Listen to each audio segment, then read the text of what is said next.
महामंत्री ने गांव में जाकर सभी गांव वालों से कहा, सुनो सुनो, महाराज ने सभी गांव वालों को बुलाया है। महाराज ने क्यों बुलाया? महाराज ने महाराज क्यों बुलाया?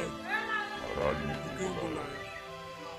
तो ध्यान से सुनो, हमारे पास एक बकरी है और जो इस बकरी का पेट भर देगा मैं उसे आधा राज्य दे दूंगा। अभी एक लोग बोले, महाराज मैं इस बकरी का पेट भर दूंगा। ठीक है, ले जाओ। अगले दिन महाराज मैंने बकरी का पेट भर दिया। ऐसा करके बारी बारी से कई लोग उस बकरी को ले जाते हैं और घास खिलाते हैं। घास खिलाने के बाद राजा के पास लाते हैं और राजा जो बकरी के सामने घास रखते हैं, बकरी फिर घास को खाने लगती है। तभी एक ऋषि आते हैं। ऋषि बोले, महाराज मैं आपकी बकरी का पेट भर दूंगा, एक बार इस बकरी को हमें अपने साथ ले जाने दें।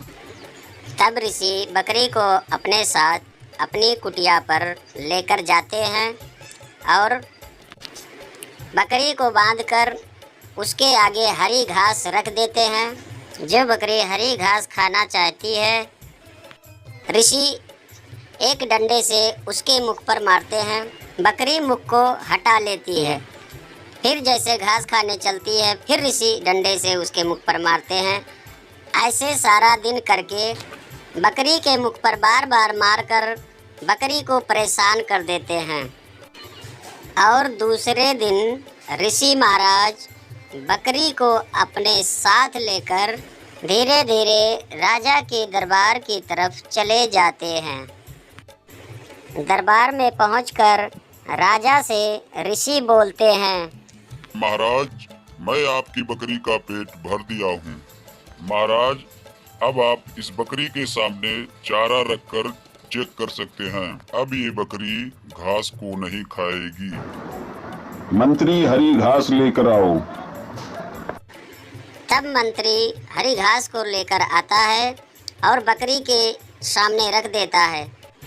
जो बकरी हरी घास को खाना चाहती है, तब बकरी को ऋषि के द्वारा मारे गए डंडे की याद आ जाती है और बकरी घास को छूती तक नहीं है।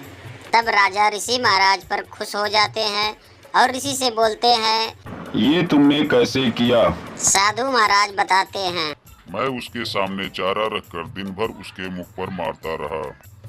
इसी कारण से बकरी घास को नहीं खा रही है।